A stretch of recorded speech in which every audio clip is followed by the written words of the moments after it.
બેઠેલાઓને કહું છું, ચારિત્ર જીવનના માર્ગે આવો તો બહુ સારી વાત છે. કદાચ ન આવી શકો, જિંદગીમાં ક્યારે આ પાપ નહીં કરતા. શાસ્ત્ર લખે છે પંચેન્દ્રિયની હત્યા. તમે એમ નહીં માનતા કે 3 મહિના કે 4 મહિના સુધી આ બચ્ચામાં જીવ નથી હોતો, એ 6 ને 7 મહિના પછી હોય છે. આજના સાયન્સે પણ શોધી કાઢ્યું છે. અમારા 10 પયનનામાં એક પયનનો છે તંદુલ વૈચારિક પયનનો, એમાં આ બચ્ચું જ્યારથી માના પેટમાં આવે વેરી ફર્સ્ટ ડે પહેલા દિવસથી લગાવીને 9મા મહિના સુધીનો એનો ગ્રોથ કેવો હોય, કેટલો હોય, એની બહુ સુંદર વાતો કરી છે. અમેરિકાનો પ્રમુખ રેગન, આ રેગનને એક વિડીયો બતાવવા આવી હતી, ધ સાયલન્ટ સ્કીમ, એટલે મૂંગી ચીઝ, અને એમાં એક બાઈના પેટમાં ઉછરતા બચ્ચાને જ્યારે બતાવવામાં આવ્યું, એણે આ 20 મિનિટની વિડીયો જોયા પછી ડિક્લેર કર્યું કે સાયન્સ ખોટું છે, કે 3 મહિના પછી જ બચ્ચામાં જીવ આવતો હોય છે. જે દિવસે માના પેટમાં બચ્ચું આવે તે જ દિવસથી એની અંદર જીવ હોય છે, હોય છે, હોય છે. આજના એબોર્શન કરાવનારા જો એબોર્શન કરાવે તો એને પંચેન્દ્રિયની હત્યાનું પાપ લાગે. એટલું જ નહીં, અમારે ત્યાં કર્મ વિપાક નામનું કર્મ ગ્રંથ છે. 6 કર્મ ગ્રંથમાં પહેલો કર્મ ગ્રંથ, એમાં બહુ ખુલ્લમ ખુલ્લા લખ્યું છે કે જેઓ પંચેન્દ્રિય જીવની હત્યા કરે છે મરીને નરકમાં જાય છે. મિનિમમ 10,000 વર્ષ એ નરકમાં છે.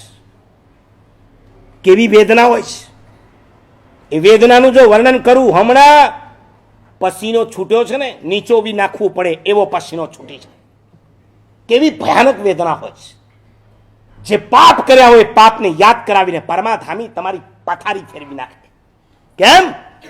બહુ મજા આવતી હતી ને સંસારના સુખ ભોગવવામાં, અને એમાં આડા આવતા બચ્ચાને મારવામાં.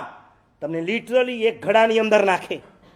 તમારું બચ્ચું જ્યારે આ રીતના ઘડા માની કુખમાં હતું ને તમે ડોક્ટર દ્વારા ખતમ કરાવી નાખ્યું, તમને પોતાને બચ્ચું બનાવીને ઘડાની અંદર નાખે, અને પછી ભાલા જેવી કાતર લાવી ખાચ દેતી અંદર ખોસી નાખે. તમે ચીસાચીસ કરો, રાડારાડ કરો. નહીં જિંદગીમાં હવે બીજી વાર ક્યારેય. બીજી વારની વાત છોડ, લાસ્ટ લાઈફમાં શું કર્યું હતું? મિનિમમ 10,000 યાર, 10,000. આ ભાવમાં જુઠ્ઠું બોલ્યા છો બહુ. આદત છે તમને ખોટું બોલવાની. પરમાધામી તમારી જીભ ખેંચી લેશે, ખાટાક દેતી. અને વૈક્રિય શરીર હોય છે, આ બાજુ ખેંચાઈ પણ જાય ને બીજી બાજુ ચોંટી પણ જાય. તમારા હાથ પગ કાપી પણ નાખે ને બીજી બાજુ પાછા ભેગા પણ થઈ જાય. તમે લાખ ઈચ્છા કરો કે આના કરતાં મરી જવું સારું. શાસ્ત્રમાં 4 પ્રકારના આયુષ્યમાં 3 આયુષ્ય શુભના ગણાવ્યા, એક જ આયુષ્ય અશુભનું ગણાવ્યું. તિર્યંજ પણ મરવા માંગતું નથી. કોઈ કૂતરું મરવા માંગે છે? કોઈ બિલાડી મરવા? અરે કીડી જેવી કીડીને પણ મરવું નથી. મરવું ગમે છે? કોઈ મનુષ્ય, કોઈ તિર્યંજ, કોઈ દેવને મરવું નથી ગમતું. મરવાની ઈચ્છા જો કોઈ આ જગતમાં હોય, એકને છે. કોને છે? નરકને છે. કારણ છે એને પ્રતિપળ વેદના દેખાય છે, એને પરમાધામીઓ દેખાય. ટોળું આવે, આ દલિતોના જેમ ટોળા આવે છે ને, દુકાન બંધ કરો, ઓફિસ બંધ કરો, એ તો કુછ નથી. બચારા બોલીને ચાલ્યા જાય. આ પરમાધામીના ટોળા આવી ભેગા મળી તમને ઉચકીને ફેંકે આમથી તેમ. બહુ ક્રિકેટમાં મજા આવતી ત્યારે તમારે કંઈ સાંભળવું નહોતું.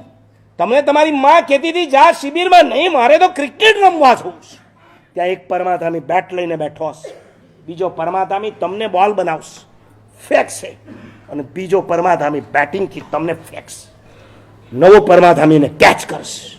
ત્યારે તમને થશે આહાહા, એક ક્રિકેટમાં મારે આટલા બધા કર્મ બંધાઈ ગયા. યસ, ક્રિકેટ કરતાં પણ એ વખતે કરેલો તમારા મા બાપનો અનાદર, તમારા વડીલોની તોડેલી આમન્યા આજે તમને કર્મ બંધાવે છે. તમને નરકની અંદર મિનિમમ 10,000, મેક્સિમમ એક સાગરોપમ. સાગરોપમ એટલે અત્યારે હું તમને નહીં સમજાવીશ. અસંખ્ય વર્ષ, કાઉન્ટલેસ. યુ ડોન્ટ ટ્રાય, એને કાઉન્ટ કરવાની ટ્રાય મત કરો. એક સાગરોપમ, અસંખ્ય વર્ષ, આટલા વર્ષ સુધી નરકની અંદર આજના ટાઈમમાં પણ તમે જઈ અને પીડા ભોગવી શકો છો. અહીંથી મર્યા જો નરકમાં ગયા તો સમજી રાખજો કે આ બધી વેદના સહન કરવાની તૈયારી રાખવી પડશે.